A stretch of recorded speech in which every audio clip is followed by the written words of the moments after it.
ओम शांति। जैसे भक्ति में कहा है कि परमात्मा सर्वव्यापी है, तो वह भी जैसे हमने बाप की गिलानी की और आज भी मुरली में बाबा कह रहे हैं कि बाप को बच्चे पूछते हैं कि बाबा आप इस तन में कब तक रहोगे। जैसे कि माना बच्चे बाप की इंसल्ट कर रहे हैं। बाबा ने कहा हुआ है कि ब्रह्मा भी नामी ग्रामी है, उसके साथ साथ परमात्मा बाप हमारा जो है वो हाजिरा नाजिर है। त्रिमूर्ति शिव परमात्मा का रहस्य हमें समझाना है। स्वर्ग का वर्षा हमें किस तरह से मिलता है बाप से, वो यथार्थ रीति जानना है। संगम युग के अंदर हम जो पुरुषार्थ करते उसकी यादगार भक्ति मार्ग में त्योहार आदि मनाए जाते हैं। बाबा कहते हैं कि मैं आया हूँ तुम बच्चों को घोर अंधेरे से घोर सोचने के अंदर ले जाने के लिए। बाप हमें सूर्यवंशी चंद्रवंशी राजाई का वर्षा देते हैं। बाबा ने कहा हुआ है कि देवता धर्म की स्थापना मैं कराता हूँ। शास्त्र आदि पढ़ना ये भक्ति की बातें हैं, इससे मैं तुम्हें नहीं मिलता हूँ। बाबा ने कहा हुआ है कि यहाँ कितना जबरदस्त देखो दुख है, रावण का राज्य चल रहा है। बाप आकर हमें रावण के श्राप से मुक्त करके सुख की दुनिया में ले जाते हैं। बाबा ने कहा हुआ है कि श्री कृष्ण को मुरली और सरस्वती को सितार दी जाती है। इसका नॉलेज भी कोई नहीं जानते हैं, या उसका रहस्य क्या भरा हुआ है ये कोई नहीं जानते हैं। बाप भी बच्चों को समझाते, उसमें भी कई मूंझे जाते हैं। फिर बाबा ने कहा है कि साधु संत आदि ये बात समझ न सके, समय अनुसार यहाँ भी अंत में भीड़ मचेगी। बाप हमें सूर्यवंशी की राजाएं देते तो प्रजा भी सूर्यवंशी होंगी, चंद्रवंशी की प्रजा भी चंद्रवंशी होंगी। फिर बाबा ने कहा है कि ये पुराने बम्बर को आग तो लगनी है। कहते घर में मेहमान आए तो उनको थोड़ी पूछा जाता है कि कब तुम जाओगे। जैसे उनकी इंसल्ट होती वैसे बाप को पूछते कि कब तक इस तन में होंगे, तो जैसे बाप की इंसल्ट करते हैं। लेकिन ऐसा हमें कभी पूछना नहीं चाहिए। बाप पुरानी दुनिया पुराने शरीर में आए हैं हम बच्चों को वर्षा देने के लिए, राजयोग सिखाने के लिए। बाबा हम बच्चों को समझाते हैं कि देखो ये साइंस भी सुख के लिए तो दुख के लिए भी है।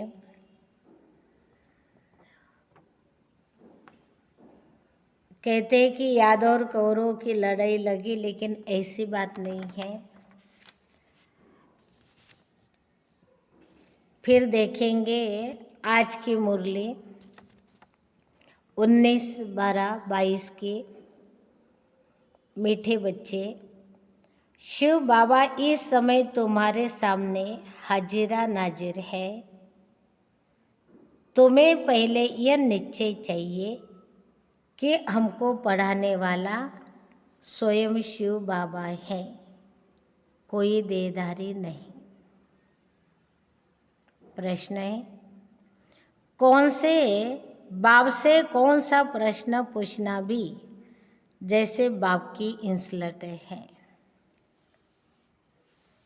बाप से कौन सा प्रश्न पूछना भी जैसे बाप की इंसल्ट है। उत्तर, बच्चे बाप से पूछते हैं बाबा आपकी इस तन में पधारमणि कब तक है। वाह, विनाश कब होगा। बाबा कहते, यह जैसे तुम मेरी इंसल्ट करते हो। मेहमान से पूछना कि आप बाकी कितने दिन रहेंगे। यह तो इंसल्ट हुई ना। कहेंगे क्या मैं तुम्हारे लिए बोझ हो पड़ा हूँ। शिव बाबा तो जब तक यहाँ है तब तक तुम बच्चे खुश हो ना। इसलिए ऐसे प्रश्न बाप से नहीं पूछने चाहिए। ओम शांति। बाप बेट ब्रह्मा द्वारा अपने बच्चों ब्रह्म कुमार और कुमारियों को समझाते हैं। ब्रह्म कुमार कुमारियाँ भी समझते हैं कि निराकार बाप ब्रह्मा द्वारा समझा रहे हैं। बाप तो है निराकार। किसी को साक्षात्कार भी कराना होगा तो ब्रह्मा का शरीर ही सामने करूँगा। अगर खुद का साक्षात्कार कराए तो कोई समझ न सके, वह तो एक बिंदी है। अब जैसे आत्मा स्टार है वैसे परमात्मा भी बिंदी है। ये बुद्धि से समझाया जाता है। बल साक्षात्कार हो भी चीज तो वही देखेंगे। और क्या चीज हो सकती है। अक्सर करके बहुतों को ब्रह्मा का साक्षात्कार कराते हैं कि इनके पास जाओ। छोटी चीज को कोई समझ न सके क्योंकि बाबा तो बिंदी है। समझो मनुष्यों को बिंदी का साक्षात्कार हो भी जाए तो वो क्या जाने कि ये परमात्मा है। इसलिए बाबा कह रहे छोटी चीज को कोई समझ न सके। ब्रह्मा द्वारा बाप बेट समझाते हैं, नॉलेज देते हैं, कहते हैं बच्चों मैं इस साधारण मनुष्य तन का आधार लेता हूँ। ब्रह्मा तो नामी ग्रामी है। समझेंगे बाबा इसमें है। यह बाबा का रथ है। बाबा नहीं होता तो यह ब्रह्मा भी काहेगा, तो यह बेके भी काहे के। बच्चों को नॉलेज मिलती है तो शिव बाबा ब्रह्मा को एडाप्ट करता है पहले और ब्रह्मा के द्वारा फिर बच्चों को एडाप्ट करता है। तो ब्रह्मा के द्वारा ही ब्राह्मण, ब्रह्मा है तो ब्राह्मण, ब्रह्मा नहीं तो ब्राह्मण कैसे होंगे। इसलिए बाबा कह रहे हैं कि ये ब्रह्मा भी नामी ग्रामी है। बच्चों को नॉलेज मिलती है। तुम समझते हो ये नॉलेज सिवाय परमपिता परमात्मा के कोई दे नहीं सकते। नॉलेजफुल वो निराकार है, सिवाय आर्गन्स के ज्ञान कैसे दे सकते। बल शिव बाबा ज्ञान का सागर है लेकिन है तो बिंदी, तो बिंदी ज्ञान का सागर हमें ज्ञान कैसे देगा। इसलिए बाबा ब्रह्मा के तन के द्वारा हम आत्माओं को सारा ज्ञान समझाते हैं। बच्चों को ये निश्चय हो जाना चाहिए कि इस समय बाबा हाजिरा नाजिर हैं, क्योंकि दिल से बुद्धि की एकाग्रता से हम बाबा को याद करते हैं तो बाबा जैसे हमारे सामने हाजिरा नाजिर हैं। बुद्धि कहती बाबा इसमें प्रवेश है। जब वो नॉलेज देते हैं उस परमपिता परमात्मा के सिवाय स्वर्ग का वर्षा मिल न सके। तुम बच्चे जानते हो भक्ति मार्ग में जो भी त्योहार आदि मनाए जाते हैं वो अब इस समय के ही यादगार हैं। शिव जयंती भी इस समय का ही त्योहार है क्योंकि परमात्मा शिव अधर्म के समय धरती पर अवतरित होता है, तब उसके अवतरण की यादगार शिवरात्रि मनाई जाती है। जब तक बाबा इस धरती पर ना आए तब तक हम बच्चों को भी स्वर्ग का वर्षा कैसे मिले। त्रिमूर्ति शिव परमपिता परमात्मा ब्रह्मा द्वारा स्थापना करते हैं। श्री कृष्ण थोड़ी नई दुनिया की स्थापना करेंगे, क्योंकि श्री कृष्ण तो सत्य का बच्चा है, प्रिंस, और वो कैसे संगम पर आके वर्षा दे सकता है। वर्षा तो शिव बाबा ही देता है, स्थापना का कार्य शिव बाबा ही कराते हैं। ब्राह्मण कुल चला आता है, उनको यह पता नहीं कि ब्राह्मण सो देवता बन जाते हैं। ये ब्रह्मा मुखवंशावली ब्राह्मण, ब्राह्मण सो देवता। ब्रह्मा की औलाद तुम ब्राह्मण हो। जो भी मनुष्य मात्र हैं, सब धर्म वाले उन्हों को समझ में आता है कि हमारा ग्रेट ग्रेट ग्रैंडफादर ब्रह्मा है, जिसको आदम बीबी अथवा आदिदेव आदिदेवी कहते हैं। तो ब्रह्मा सरस्वती को ही कुरान के भाष्य के अंदर आदम बीबी कहा जाता है, या जैसे जैनी महावीर के अंदर कहते आदिदेव आदिदेवी, वह भी शिव बाबा की रचना है। बाबा ने रचना कैसे रची, एडाप्ट किया, यह पहले नंबर की बात। अलग के बाद फिर बे, इन बातों को जो अच्छी रीति समझते हैं वही उच्च पद पाते हैं। अभी तुम बच्चे समझते हो मनुष्य कितना घोर अंधेरे में है। कल पहले भी जब आग लगी थी तब जगे थे, वह सीन फिर होगी, होना भी जरूर है। 5000 वर्ष की सीन फिर से रिपीट होगी। दूसरे धर्म वाले इन बातों को समझेंगे नहीं, न पुरुषार्थ करेंगे, क्योंकि वो आत्माएं तो कभी सतयुग में स्वर्ग में आती ही नहीं है, इसलिए वो ये बातें कभी समझेंगे नहीं। सतयुग में तो इतने मनुष्य आ न सके, वह बहुत थोड़े होंगे। जो सूर्यवंशी घराने में राज्य करेंगे वह सब ड्रामा के बंधन में बंधे हुए हैं। बाप खुद कहते हैं, मैं भी ड्रामा के बंधन में बंधा हूँ। देखो, बाबा खुद ड्रामा के बंधन में बंधा है, तो हम सारी आत्माएं भी ड्रामा के बंधन में बंधी हुई हैं। कोई बात का रिस्पॉन्ड ड्रामा में होगा तो बताऊंगा, ड्रामा का सारा राज अभी थोड़ी बताऊंगा। जैसा समय बीतता जाता है उसी अनुसार बाबा समय अनुसार ज्ञान सुनाते हैं, क्योंकि बाबा भी कहते हैं कि मेरे अंदर भी इमर्ज होता है तो मैं सुनाता हूँ। पहले से बाबा सारा ज्ञान नहीं समझाते हैं। मेरे में भी पार्ट नोंदा हुआ है। शिव बाबा भी ड्रामा के बंधन में बंधा हुआ है, ड्रामा अनुसार बाबा का भी पार्ट नोंदा हुआ है। जैसे इमर्ज होता जाता है तुमको समझाता जाता हो, सब कुछ ड्रामा अनुसार ही चलता है, उसमें फर्क नहीं पड़ सकता। ड्रामा में नहीं होता तो रेस्पॉन्ड करेंगे कैसे। तो जब बाबा ड्रामा के अंदर इतना अटल खड़ा है, तो हम बच्चों को भी ड्रामा में इतना नीचे रख कर चलना है, क्योंकि ड्रामानुसार ही बाबा हम बच्चों को रिस्पॉन्ड देते हैं। ऐसे नहीं कि अभी बता दूंगा कि बाकी इतने वर्ष हैं। बाबा से पूछते हैं, बाबा कब तक इस शरीर में मुसाफिरी करेंगे, बताएंगे नहीं।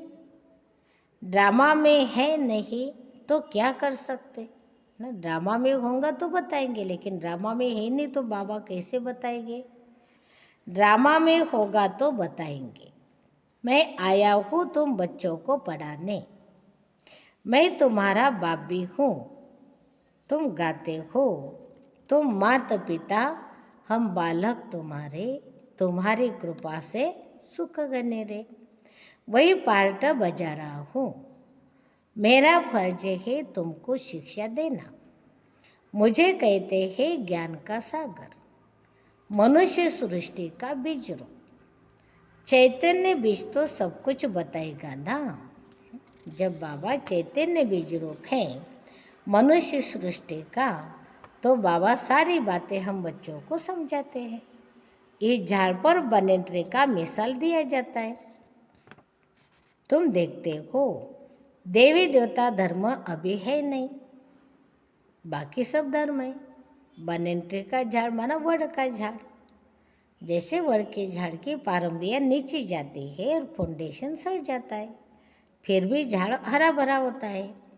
उसी तरह से देवता धर्म से सारे धर्म निकले। आज सारे धर्म इस दुनिया में खड़े हैं, लेकिन उसमें देवी देवता धर्म ही प्रायलोप हो गया है और फिर से बाबा उस धर्म की स्थापना कराते हैं। इसलिए बाबा बनेन ट्रे के झाड़ का मिसाल देते हैं। अभी यह सब खलास हो जाएगा, फिर अपने समय पर आकर स्थापना करेंगे। मैं देवता धर्म की स्थापना कर रहा हूँ। जब वह धर्म प्रायलोप है, चित्र है, परंतु ये किसको पता नहीं कि देवी देवता धर्म कब था, कहाँ गुम हो गया है। सिर्फ कहेंगे लक्ष्मी नारायण का राज्य था। ये शास्त्र आदि सब भक्ति मार्ग के लिए है। भल मनुष्य शास्त्र पढ़ते, देवियों की देवताओं की पूजा करते, मंदिर बनाते, लेकिन उनको ये पता नहीं कि इन देवताओं का राज्य कब था, इन देवताओं को राज्य देने वाला कौन। ये बातें तो भक्ति में मनुष्य जानता नहीं है। द्वापर में भी ये शास्त्र आदि बनवाए हैं। सचखंड में सिर्फ देवता राज्य करते थे। यह ही झूठ खंड। वहाँ तो कोई भी पाप नहीं होता। सतयुग में स्वर्ग में जाते हैं तो स्वर्ग में कोई भी पाप कर्म नहीं होते हैं। वह सारी आत्मा ही पुण्य आत्मा माना पवित्र आत्मा होती है। अभी बाप तुमको पुण्य आत्मा बना रहे हैं।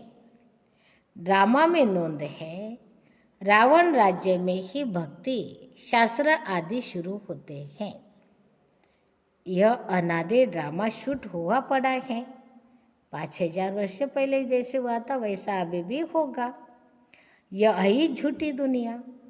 ईश्वर के लिए भी झूठी झूठ बोलते हैं। ईश्वर तो ऊंचे ते ऊंचे हैं। हम उनसे मिलने चाहते हैं तो जरूर उनसे कुछ मिलता है। बाप से क्या मिलेगा? मनुष्य चाहते कि मुझसे मिलना चाहते, भले उससे मिले, लेकिन बाप से क्या मिलेगा? बाप से तो हमें स्वर्ग की बादशाही मिलती है। सद्गति दाता है ना, वह सर्व का सद्गति दाता। सर्व को दुख से छुड़ाते हैं। रावण भी बड़ा जबरदस्त है। आधा कल्प रावण का राज्य चलता है।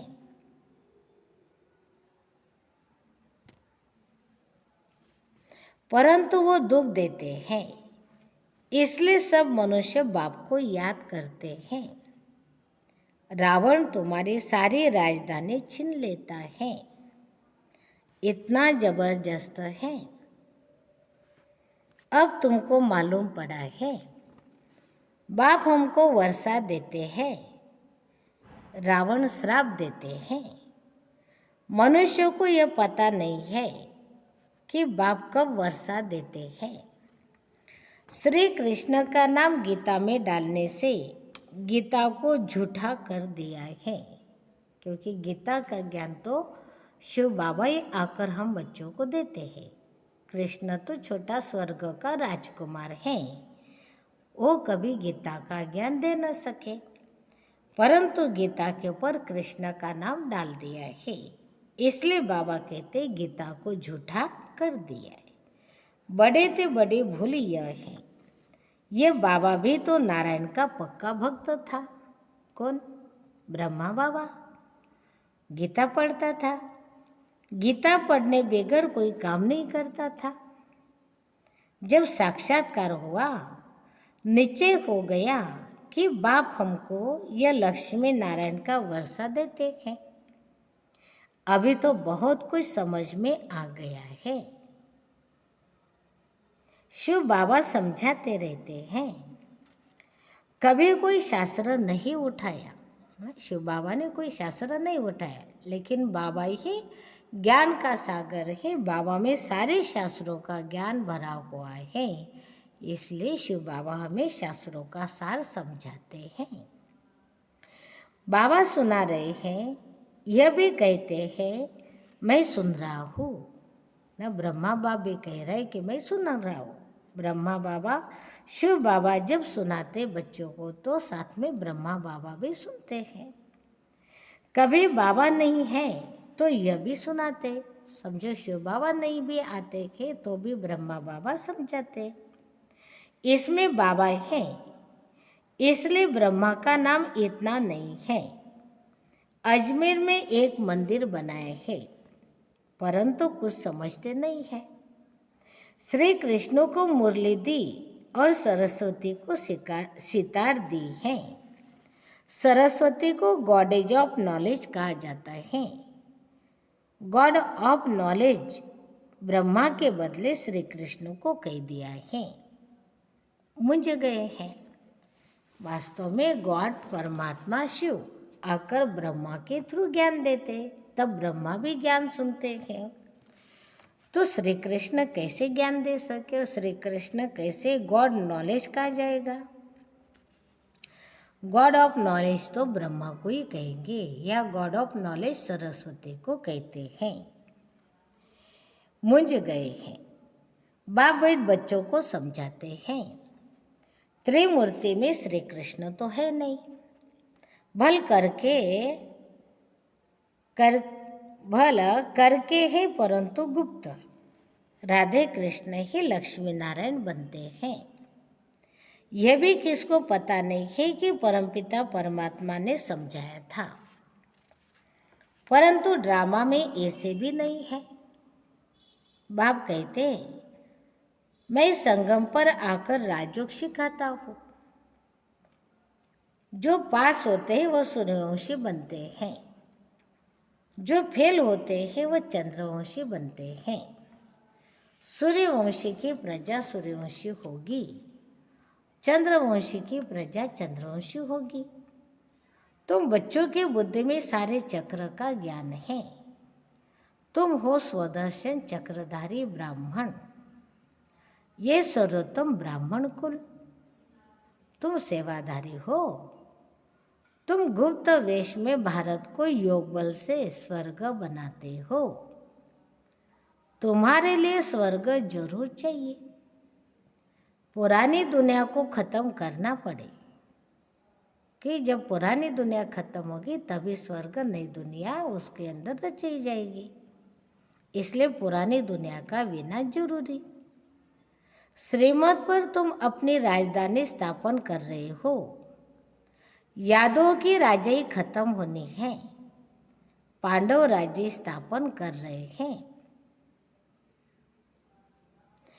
नई दुनिया के लिए पुराने भंवर को आग लगनी है, यह भी समझते हो। बाकी कितने दिन होंगे? बहुत थोड़े। बाकी कितना समय है यह हम पूछ नहीं सकते।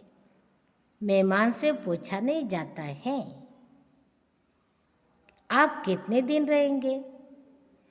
कहेंगे मैं शायद बोझ हूँ। शिव बाबा कहते मैं यहाँ हूँ तो तुम खुश रहते हो ना,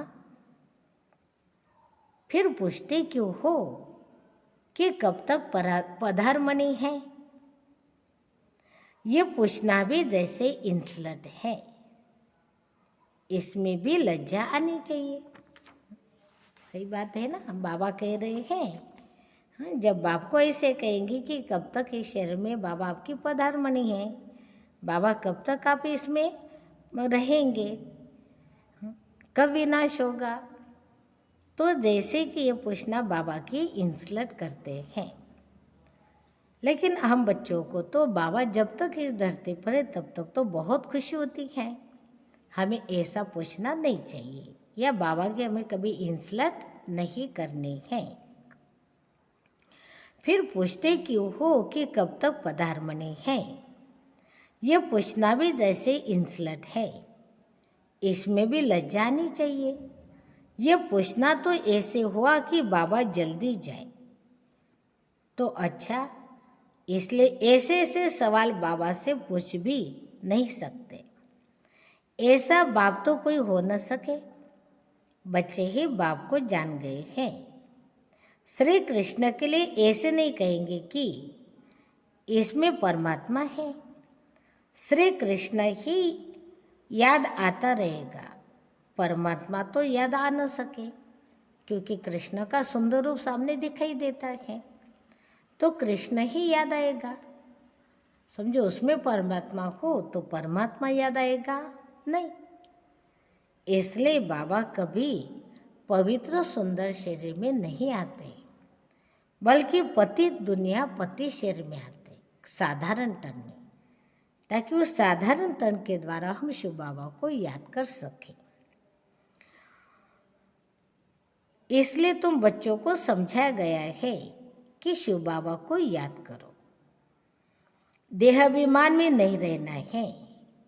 श्री कृष्ण की महिमा कोई कम नहीं है।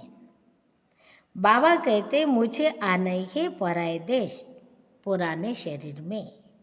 श्री कृष्ण तो रावण के देश में आ न सके, क्योंकि वो तो पवित्र आत्मा है और रावण का देश पतित है, तो पतित देश में कैसे आएगा कृष्ण। अब तुम जानते हो कि श्री कृष्ण की आत्मा पुनर्जन्म लेते लेते अब इस शरीर में है। यह अंतिम शरीर है। यही फिर नंबर 1 पावन शरीर बनता है। ये सब बातें और कोई के बुद्धि में आ न सके। रावण का चित्र बनाते हैं, परंतु समझते नहीं हैं कि रावण की प्रवेशता कब से हुई है। जलाते आते हैं, मर जाए तो फिर जलाना बंद कर दे, मरता ही नहीं। रावण को हर वर्ष जलाते, लेकिन रावण जलता ही नहीं, मरता ही नहीं, क्योंकि पुतला बनाकर जलाएंगे तो कैसे जलेगा। अंदर के रावण को जलाएंगे तो जलेगा, लेकिन अंदर के रावण को समझते नहीं और सिर्फ पुतला बनाकर जलाते हैं। जैसे कि रस्म बन गई, हर वर्ष जलाते हैं। ये सब है भक्ति मार्ग। बाबा कहते हैं मैंने तुमको सूर्यवंशी चंद्रवंशी बनाया, तुम फिर शूद्रवंशी कैसे बने। और फिर तुमको सूर्यवंशी चंद्रवंशी बना रहा हूँ। अभी तुम जानते हो हम विश्व पर जीत पाते हैं, फिर हार खाते हैं। जब देवी देवता धर्म था तो और कोई धर्म नहीं था। अब फिर वह धर्म स्थापन होगा तो और धर्म खत्म हो जाएंगे। असार भी तुमको देखने में आते हैं। असार माना विनाश के नज़ारे देखने में आते हैं।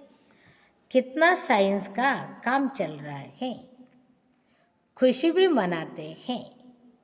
ऐसा एरोप्लेन निकलेगा जो 3-4 घंटे में लंदन पहुंच जाएंगे। आजकल एरोप्लेन में हाथी, बंदर, मेढक सब जाते। ये सुख के लिए भी है तो दुख के लिए भी है। वहाँ विमान में घूमते हैं।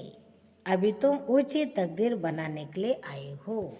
हमारा सत्य, सत्य के अंदर हम विमान में घूमेंगे। अभी हम उसका पुरुषार्थ कर रहे, अपनी तकदीर ऊंचे बना रहे। तुम सो देवी देवता बन रहे हो, स्वर्ग का नाम गाते हैं, परंतु जानते नहीं कि स्वर्ग कब था। कहते स्वर्ग पधारा तो जरूर नरक था, परंतु सीधा कहो तो तुम नरकवासी हो तो गुस्सा लगेगा, क्योंकि सीधा बोलने से किसी को भी बुरा लगता है। भले है तो नरक में, कोई आत्मा स्वर्ग में जाती भी नहीं है, लेकिन सीधा बोलने से गुस्सा, नाराज हो जाते हैं। अब तुम्हारे में ताकत है, तुम कह सकते हो तुम पतित पावन को बुलाते हो तो जरूर पतित हो। बाप कहते अब झाड़ जड़ जड़ीभूत अवस्था को पाया हुआ है। मनुष्य आत्माओं का जो कल्प वृक्ष का झाड़ है वो भी अभी जड़ जड़ीभूत मनाती तमोगुणी हो गया है। महाभारी लड़ाई शुरू है। तुम जानते हो हम आए हैं राजाई लेने, हम स्थापना के निमित्त हैं। आगे चलिए सन्यासी महात्माएं भी तुम्हारी बात मानेंगे। यह सब ड्रामा में नोंद है, क्योंकि अंतिम समय सारी आत्माओं को बाप का संदेश मिलेगा।